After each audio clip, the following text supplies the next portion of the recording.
belangrijkste nieuws uit Curaçao in het Nederland. Extra Journaal, vers van de pers.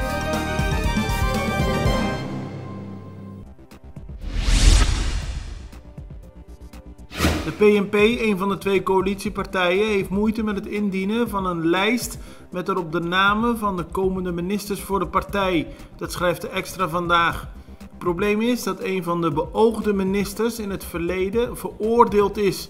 De PNP vergadert vandaag om te kijken hoe ze met dit probleem om moeten gaan.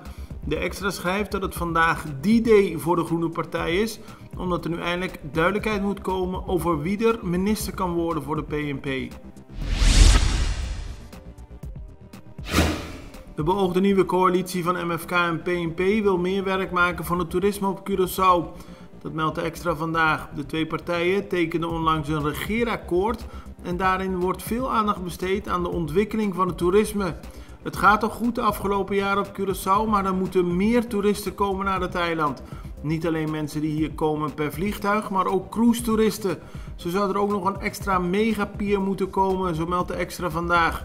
Die megapier moet ofwel in Punda ofwel in de Caracas Bay komen. In ieder geval wil de MFK-PNP-coalitie werken aan meer toeristen.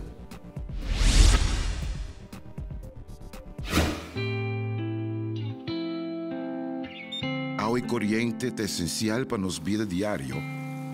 E pensei em Aqualectra ta honrar de por servir e de contribuir no bem-estar duradouro de nossa comunidade.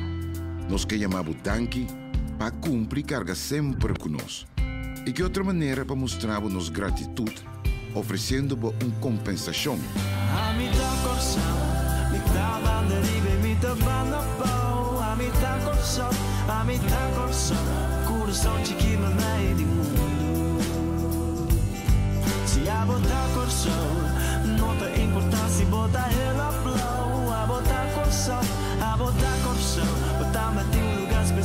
Vou conseguir registrar e aplicar tranquilo via aqualectra.com/dankinabo of chama 0800-0135.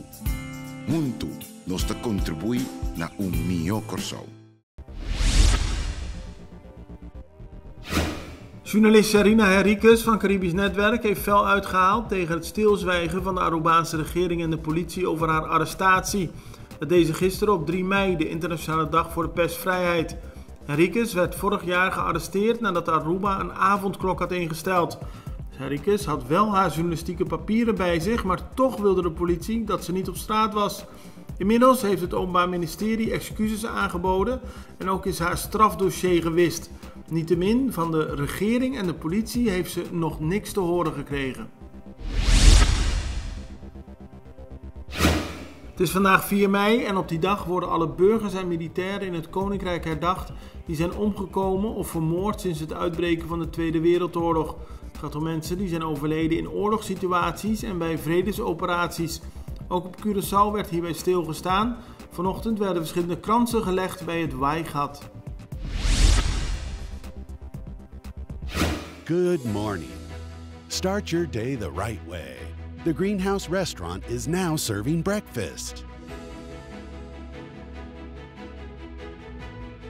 Come and enjoy the refreshing and relaxing morning from our famous terrace. Serving the best omelet, fresh juice, hot coffee, and more. Try our new breakfast menu at the Greenhouse every morning from 7 to 11. Visit the Greenhouse Restaurant to give you the best service you deserve. Op de Liraweg vond gisteren een auto-ongeluk plaats. Een man verloor de macht over het stuur en botste tegen een tegemoetkomende auto op. Volgens de politie bleek bij controle dat de man dronken was. Ook had hij geen autopapieren bij zich en daarom is hij gearresteerd. De politie heeft gisteren een 39-jarige Curaçaose man gearresteerd op de Rooseveltweg. Hij wordt ervan verdacht op 29 april op een huis te hebben geschoten op de Haitiweg. Daarbij raakten een man en een vrouw gewond. Volgens de politie heeft de zaak te maken met een al lang lopend conflict, waarbij zowel de schutter als de mensen die gewond zijn geraakt zijn betrokken. Alle internationale Little League wedstrijden zijn dit jaar afgelast. Dat is gisteren bekendgemaakt. Dat betekent dat Curaçao geen honkbal- en softbalwedstrijden speelt op dit niveau. Er wordt wel geprobeerd om andere wedstrijden te spelen, zodat de spelers toch aan de gang blijven. Dat heeft Ernie Florent gisteren tegen de Extra gezegd. Ook in 2020 werden de Little League International wedstrijden afgelast. Het belangrijkste nieuws uit Curaçao in het Nederland. Access Journaal, vers van de pers.